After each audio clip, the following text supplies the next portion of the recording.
भारत और उपमहाद्वीप के बीच पिछले कुछ महीनों से राजनीतिक और कूटनीतिक टकराव चल रहा है। भारतीय पर्यटक उपमहाद्वीप से विमुख हो रहे हैं, जो मुख्य रूप से पर्यटन उद्योग पर निर्भर है।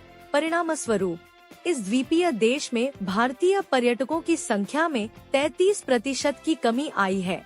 यह प्रायद्वीप के पर्यटन मंत्रालय के आंकड़ों के आधार पर मुख्य भूमि सरकार की वेबसाइट पर बताया गया है। आंकड़ों के मुताबिक 2022 की शुरुआत से 4 मार्च तक 41,054 थे, लेकिन इस साल 2 मार्च तक ये संख्या घटकर 27,224 रह गई है।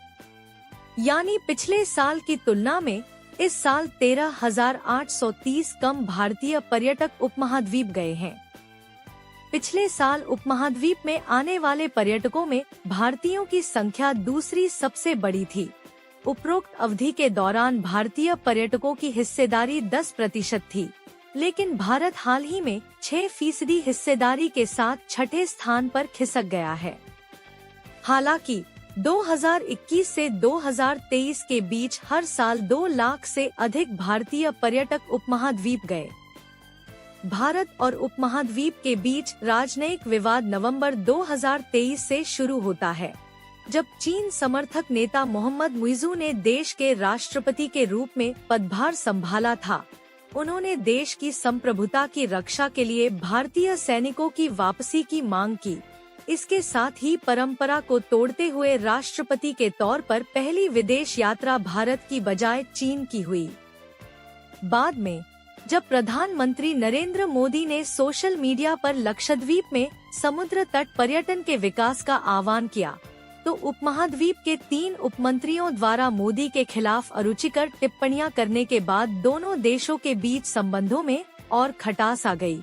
दूसरी ओर जब से मुइज़ू ने चीन के साथ अपने संबंध बढ़ाए हैं, चीन से पर्यटकों की संख्या में वृद्धि हुई है। वर्तमान में महाद्वीप में 54,000 पर्यटकों के आगमन के साथ चीन पहले स्थान पर है। भारत और उपमहाद्वीप के बीच राजनयिक विवाद नवंबर 2023 से शुरू होता है, जब चीन समर्थक नेता मोहम्मद मुइज़ू ने देश के राष्ट्रपति के रूप में पदभार संभाला था। उन्होंने देश की संप्रभुता की रक्षा के लिए भारतीय सैनिकों की वापसी की मांग की। इसके साथ ही परंपरा को तोड़ते हुए राष्ट्रपति के तौर पर पहली विदेश यात्रा भारत की बजाय चीन की हुई।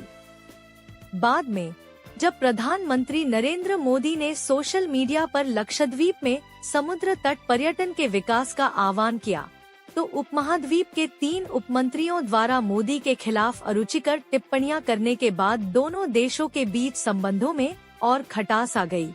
दूसरी ओर जब से मुइज़ू ने चीन के साथ अपने संबंध बढ़ाए हैं, चैनल को सब्सक्राइब करें और शेयर करें।